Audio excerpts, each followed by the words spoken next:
This is Chapter 9 of The Wrong 10 Seconds. The dog Charlie set loose has been found, but things don't seem to have been put right. Here's his daughter Lydia hard at work. Chapter 9, Lydia, Sunday afternoon. The improved weather held for the Robins Hill fete. After her morning medication round, Lydia helped Anna wash and dress residents while Beth and Matt sorted the others on their ward. Lydia knelt on the floor, bundling Lottie's wet linens into laundry bags. Anna sprayed Lottie's mattress and thrashed it dry with paper towels, singing loudly. "What on earth?" "Hello, Kathleen," Anna greeted the manager. Kath sounded breathless. "What are you doing with all those paper towels? Where is the duty nurse? I've waited at the nurse's station for almost 10 minutes. "I'm here." Lydia emerged from the wet room. "Should have slipped into a resident's room and pressed the call button," Anna suggested. "We'd give you a hasty response." "What are you doing in there?" Kathleen frowned at Lydia, hands on the hips of her pristine cream pantsuit with magenta lining. Lydia brushed off the knees of her scrubs, already worn pale. "Helping tidy up. Don't worry, everything will be spick and span for the visitors today." "But this is the carer's job." Kath grabbed Lydia's arm and hauled her out of the room. "Whose room is that anyway? It smells dreadful." "It's Lottie's. You know she's incontinent." Kathleen called into the room from the corridor. "Throw open the windows in there, won't you?" Pearls rattling. She walked Lydia back to the nurse's station. "Check that the carers have Ronald looking his best so the community can see we have an OBE in our midst." "Ronald always looks his best. He's very active in his care." Kathleen stacked the care plan binders and passed them to Lydia. "These need to be locked away, and get Lavender out of bed. Her family are high income and we need them engaged." Lydia picked at an air bubble on the plastic cover of the top binder. "Lavender's family are quite private. I think they prefer to be left to themselves." "I can handle them, and for goodness sake, tell the carers not to use so many disposables." Kath punched the button to the lift for a hurried escape. Lydia blindly deposited the care plans in their metal filing drawer and turned the key. She summoned back the fantasies she and Paul constructed last night. Imagine if they had a whole week to themselves while his family were away. They'd managed the occasional overnighter before, but mostly settled for stolen lunch hours or evenings. Some nights he jogged to her flat in his running clothes, burned calories in her bed, went home and showered.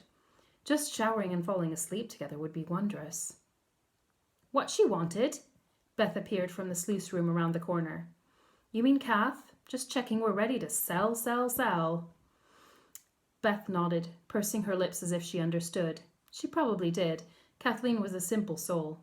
But Matt joined her and offered a Polish explanation.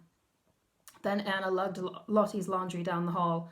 "I swear I see money signs gleaming when I look in that woman's eyes. She's like a cartoon." Lydia wandered to Alice's room and sank into the chair by the bed. Alice had no family, so Kathleen didn't care whether she stayed in all day. "Hi, Alice," Lydia murmured. She picked up the lidded juice beaker left from this morning. "Fancy a drink?" Alice's skin was nearly translucent, her white hair soft against her pillow. Her eyes opened, sparkling blue, and her pink lips parted in a smile. "Oh, hello, lovely. My blue lady." Her voice was low and raspy, somewhat incongruous with her lingering beauty, but Lydia loved it. She suspected Harriet's voice, had her own brain not robbed her of it, would have sounded more and more like this as she aged. "Have some of that juice you like." After a single delicate sip, Alice turned her head. "Enough. Have to watch my figure, you know." Alice smoothed her hands over the blanket. They were splayed between her middle fingers by arthritis, so each hand looked like a little mermaid tail, glowing in its pallor. "Maybe have more in a minute." Lydia kept the cup close, resting her arm on the rail around Alice's bed. She looked at the telly. "What are you watching?" "Pictures. See that one there? He went to school with me. Tried to kiss me on VE Day, but he wasn't the first," Alice cackled. "Oh, there go the fireworks. They've finally beaten the Japs." The television was tuned to SpongeBob SquarePants. "Would you like to come outside today, Alice?" Lydia asked.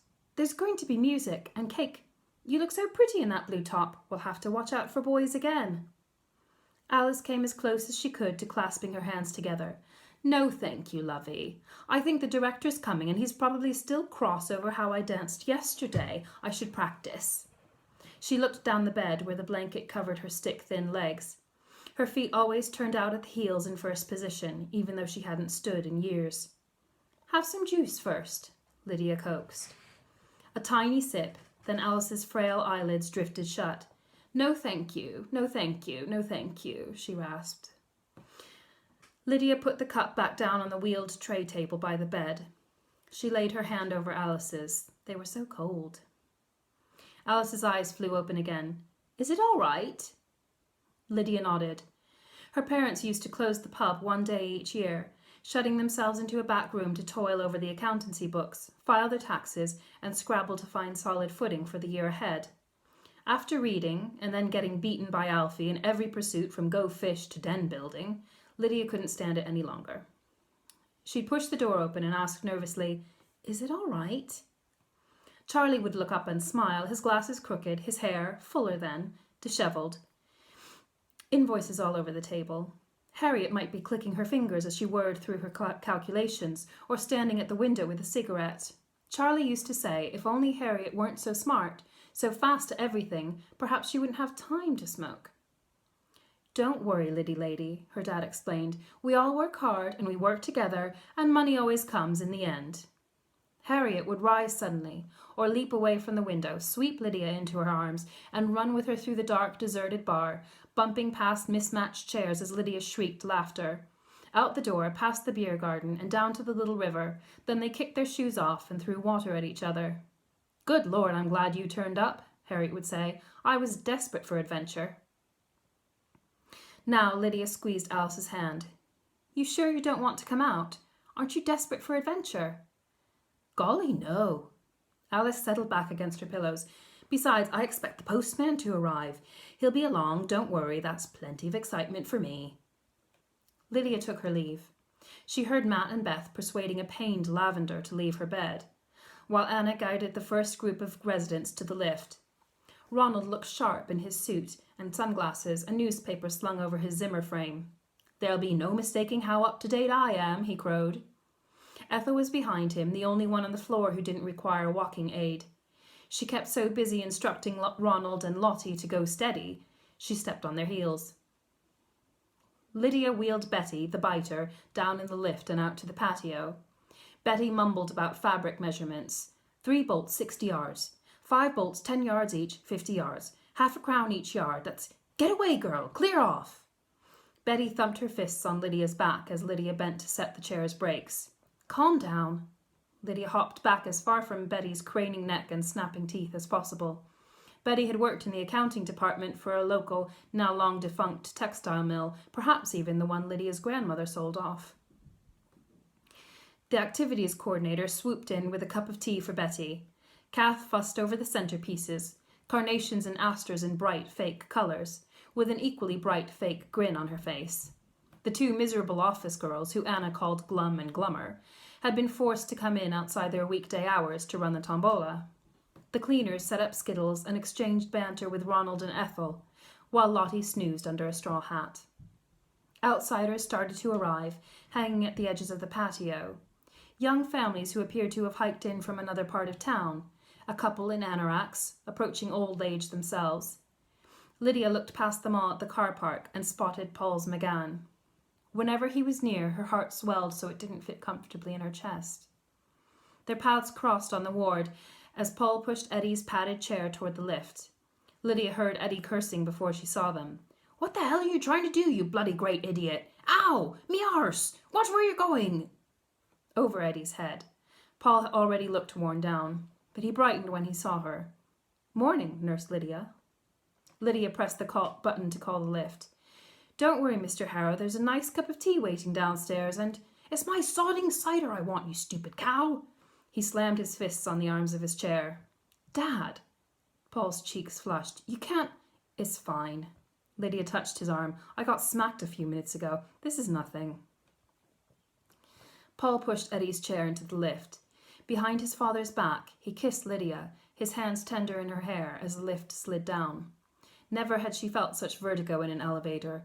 Were normal relationships still like this after 2 years, or just the illicit ones? The ground floor thudded into place beneath their floating feet. "We better go." Paul whispered, his face still pressed to hers. He smelled so fresh and clean. She wished she didn't smell of nursing home. We need to escape somewhere, Lydia pleaded. I know, Angel, I know. They brought Mr. Harrow, cringing from the sun, to a table. The patio was filling up. Matt settled Lavender, her head lolling in defeat, her well-heeled family falling silently into place behind her. Ethel and Lottie cheered on the children playing skittles. A small crowd had descended upon Glum and Glummer, who reluctantly handed a tombola prize of novelty soaps to the anorak couple. A citizen reporter followed Kathleen as she motored through the throng to Ronald. He seemed content to extol the virtues of the Times, brandishing his copy at the local newsman. Lydia saw Paul raise his eyebrows at the reporter's presence. Maybe his wife and daughter would have come if they'd known the press would be here. But neither Paul nor Lydia were about to mention the other two. Lydia brought the Harrow men cups of tea without fanfare, since she knew it wouldn't satisfy Eddie. The activities coordinator left him a wide berth. Paul grasped Lydia's hand under the table, and she clutched him back before excusing herself to mingle. She passed Anna singing calypso in an attempt to engage a wheelchair-bound gentleman in the coconut shy. Constance had been called in on a different ward, and she boasted to local church representatives. I am not the sort of person to run from challenges. I've faced them since growing up in South Africa. Some of these service users think they can see me off easily, but I keep coming back because God tells me how much they need me. While Constance boasted, a tableful of downstairs residents cowered, gazing sadly at their emptied cups of tea. Lydia may be helpless about some things, but she was in a better position than these poor souls. She brought the porcelain teapot over and refilled their cups, then brought some dominoes, which they shyly turned in their fingers. Lydia looked up from the dominoes and noticed a small party making their way from the car park. Her dad manoeuvred Harriet's chair up the path. Alongside him, a woman in shorts, t-shirt and hiking boots trotted with a couple of motley dogs. The vertigo returned with more sickening force. Lydia had daydreamed about Paul meeting her family. They'd absolutely adore each other. But after her father's phone call the night before, things were clearly not good now. Lydia propelled herself to greet her parents, hoping Paul would think they were random members of the public. But her mum's wheelchair gave the game away, and of course Charlie put his arm around Lydia at once. Perfect day, isn't it? Lydia, this is Carol, who works tirelessly to run our Carers Alliance. The woman with the dogs smiled. I'm getting more help now, thanks to your dad. Beneath the tan weathering, Carol's face had a pretty elfin quality that hinted also at potential fierceness. She was someone of high standards, Lydia thought, someone you wouldn't want to cross, the sort of person her dad's inner martyr always tried hardest to impress. Even with Lydia's impossible grandmother, although Charlie indulged in annoying Celia, since it was one of Harriet's pastimes, his favourite method of doing so was by showing he wasn't, in fact, worthless. Some of the more able residents spotted Carol's dogs and came to get acquainted. Carol herself conversed with a man from the middle floor, or at least with his family. Frank wasn't on Lydia's ward, but his temper was widely known. Unable to speak or move since a motorcycle accident, he generally slouched in his wheelchair and bellowed. His wife, who usually looked bored and at this point visited only once a week, took interest in the dogs. Maybe they were formerly part of the Carers Alliance. Quite a few members must end up in residential institutions, not a possibility Lydia and her father ever acknowledged. Today, Harriet smiled, taking everything in, perhaps exerting effort to differentiate herself from the actual residents. She wore a summer dress and sandals. She must have foreseen the need for all this, though it would evade Charlie till the last minute. Lydia winced to see her mother in this setting. They got some tea. The activities coordinator scurried inside to find a plastic beaker and straw so Harriet could drink as well. Who's who around here? Charlie pushed Harriet's chair through the small crowd. Well, there are some lovely residents from my ward at that table. Lydia gestured toward Lottie, Ronald and Ethel. But they're being monopolized by the manager because one of them has a rich son visiting. Charlie nodded sagely. The manager is the woman with the goofy grin? The very same. Lydia tilted her head at the cake stand. And that red-faced fellow pretending to be useful by watching the kitchen staff frantically hand out scones? He's the owner. John Lafferty, his his face permanently flaming from the time he spent on his yacht and the amount of well-aged single malt he consumed, bestowed smiles on his subjects from beneath the Panama hat. "Uncanny, he bears a striking resemblance to our dear leader at Fairford's," said Charlie. "Ah." Harriet twitched her head and frowned at Lafferty. Charlie leaned down so his face was beside hers. "That's true, babe. Judging by your older brother's appearance, your dad, the old colonel, probably looks similar. These ruling classes, eh? And I detect a similar diversity amongst the other employees to what we enjoy at Fairford's. Who'd have thought? We immigrants have our uses." Harriet moaned in agreement. Lydia had better keep her socialist parents away from her employers. But nowhere seemed entirely safe. They needed to escape at least as badly as she did. They just couldn't admit it. "Let's sit over there."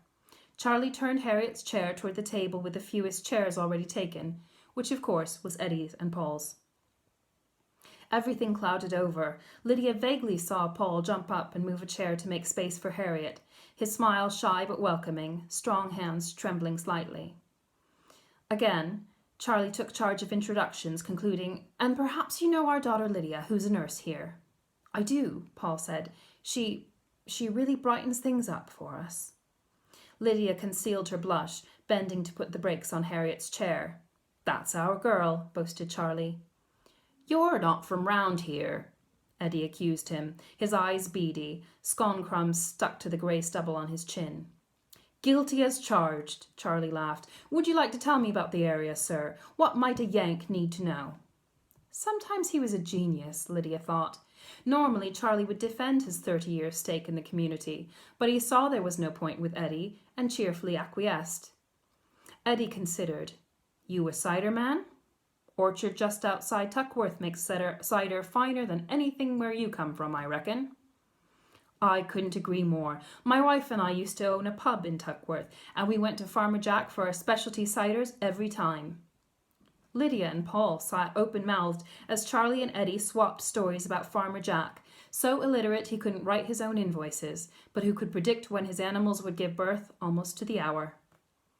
"Harriet hails from Cheltenham." Charlie put his hand on her knee, although she wouldn't feel it. "Educated at the Ladies' College." Harriet rolled her eyes. That part of her past was a great embarrassment, and Eddie hooted in derision.